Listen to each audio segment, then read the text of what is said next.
Ngayon ho mga kababayan, umano na natin yan, no?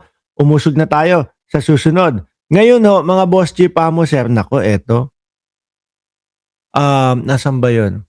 Yung kampon ni Kibuloy.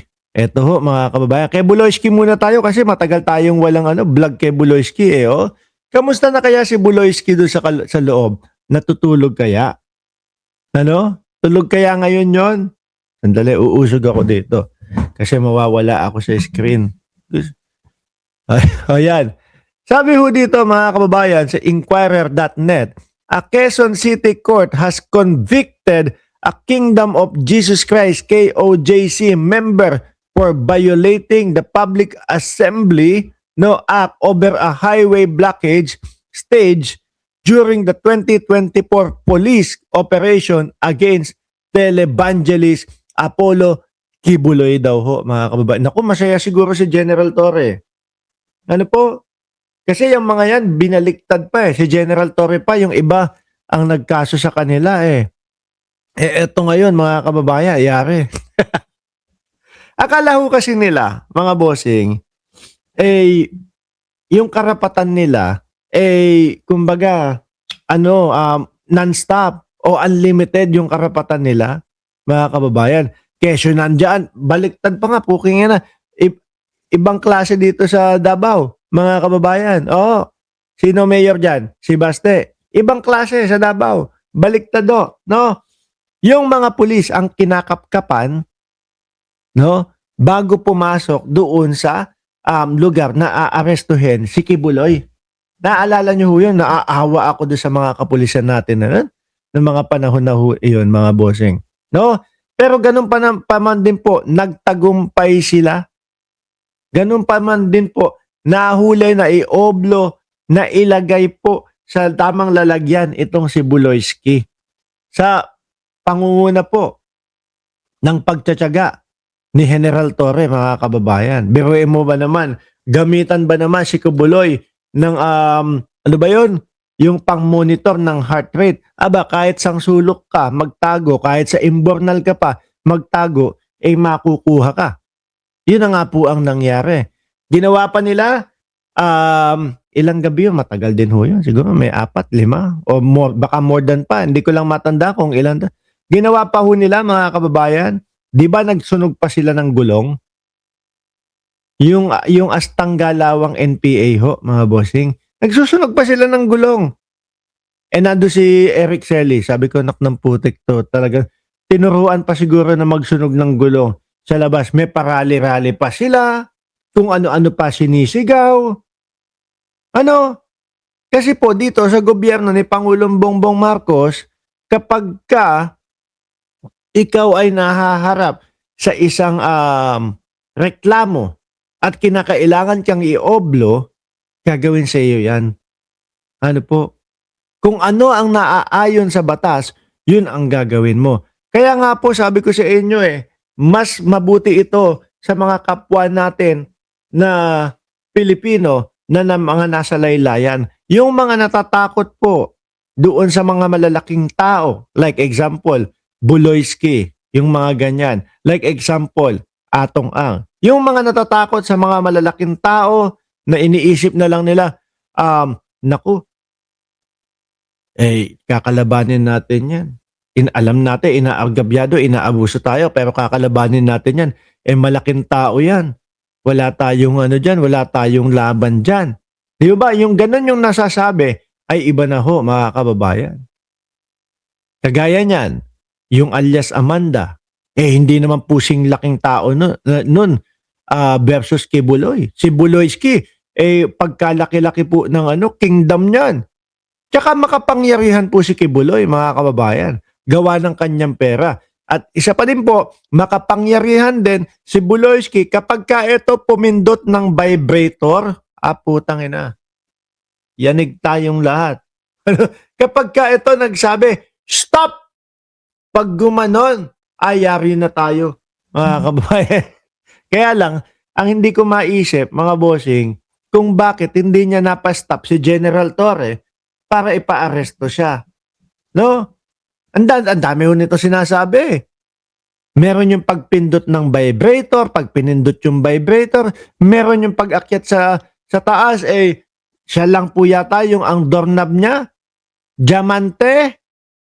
Butik na yan, minsan nga magkaroon tayo ng isang 1 hour na Buloyski, mga kababayan, na content. Lahat po, no?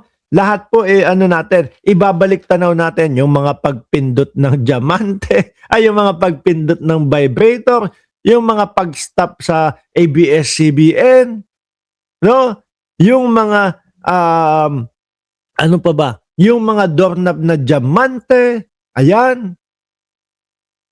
Yan, balikan natin sa mga susunod na mga vlog natin, mga kababayan. Ano? So, court convicts KOJC members over Kibuloy, arrest blockage. Ilang kaya yan? Madami yan.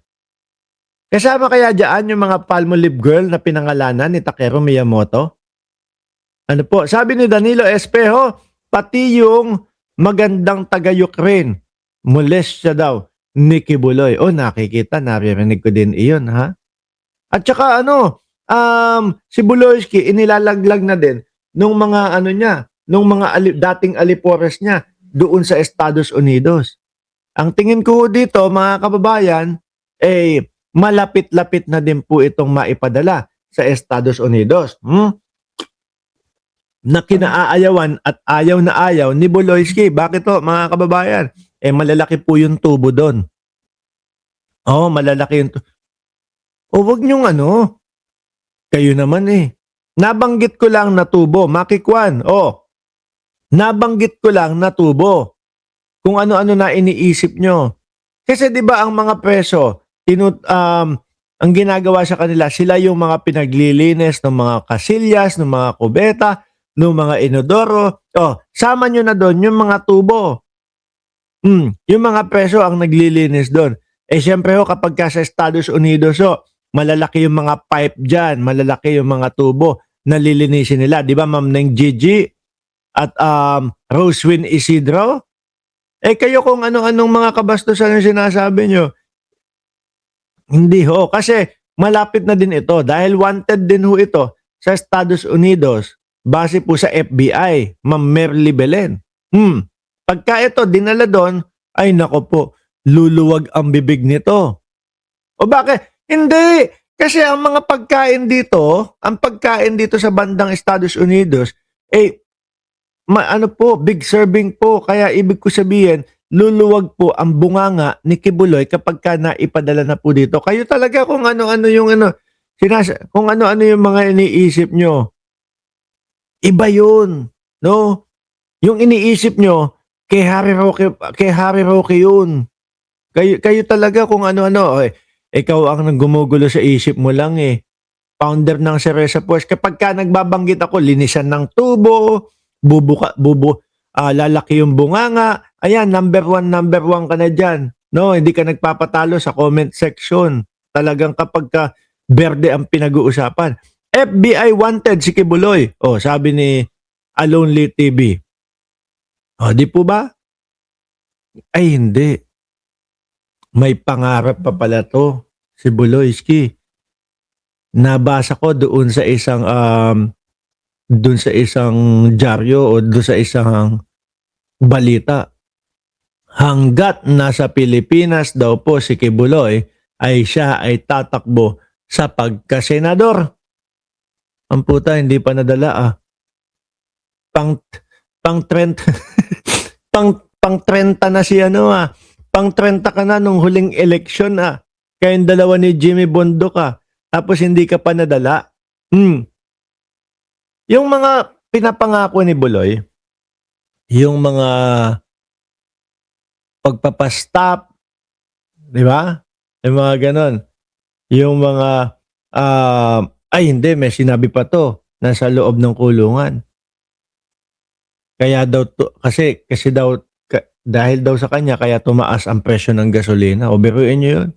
Pero yung pagpapastop sa ABS-CBN, yun nangyari yun, mga kababayan. Pero ang meron siyang hindi mapa-stop mga boss chief sir. At mukhang ito ang tumalo sa kanya, mga kababayan, walang iba kundi si Vice Ganda. Eh si Vice Ganda, tuloy-tuloy pa din po at namamayagpag pa din po, mga boss chief amo, sir. Oh, di ba?